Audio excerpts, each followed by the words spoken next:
สุดฝึกอบรมเวียกงานจัดตั้งและพนักงานให้พนักงานคันท้องถิ่นสูตรที่2ประจำปี 2025ได้ไขขึ้นในระหว่างวันที่23-27 มิถุนายน 2025ที่ห้องประชุมของแขวงบุรีคำไซดำเนินไปเป็นเวลา5วันได้สำเร็จลงโดยมรรคผลอันจบงามในตอนเที่ยงของวันที่27 มิถุนายน 2025ภายใต้การเป็นประธานและกล่าวปิดสุดฝึกอบรมของท่าน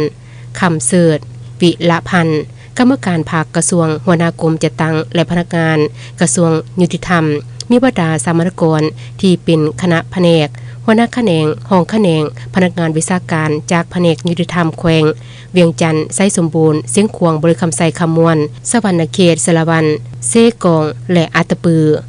สถาบันยุติธรรมแห่งศาสตร์ประจำแขวงสวรรณเขตและจำปาสักตลอดหอดคณะพิสอบสุดฝึกอบรมและวิทยากรเข้าร่วม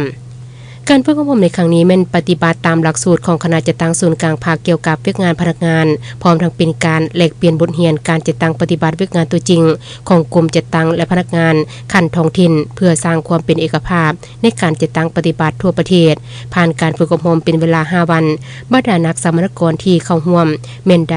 มีความรับรู้และเข้าใจลึกซึ้งเกี่ยวกับเวียกงานจัดตั้งและพนักงานเป็นต้นแม่นการคุ้มครองการก่อสร้างบำรุงพนักงานการคุ้มครองเอกสารคุ้มครองบริหารบุคลากรการปรับปรุงกงจักการจัดตั้งภาระบทบาทขอบเขตสิทธิ์และหน้าที่การจัดวางสับซ้อนพนักงานให้ถูกต้องสอดคล้องมีประสิทธิภาพและมีประสิทธิผลสูงเห็นให้การฝึกอบรมเวียกงานในครั้งนี้ได้ดำเนินไปตามจุดประสงค์เป้าหมายและประสบผลสำเร็จอย่างจบงาม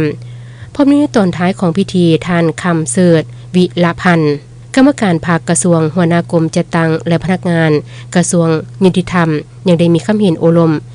เรียกร้องให้บรรดาสามัญกรที่สำเร็จการฝึกอบรมในครั้งนี้จงได้นำเอาบทเรียนความรู้ที่ผ่านการฝึกอบรมดังกล่าวนำไปหมุนใส่เข้าในเวียกงานตัวจริงอยู่แต่ละกรมกองท้องถิ่นอย่างมีประสิทธิภาพประสิทธิผล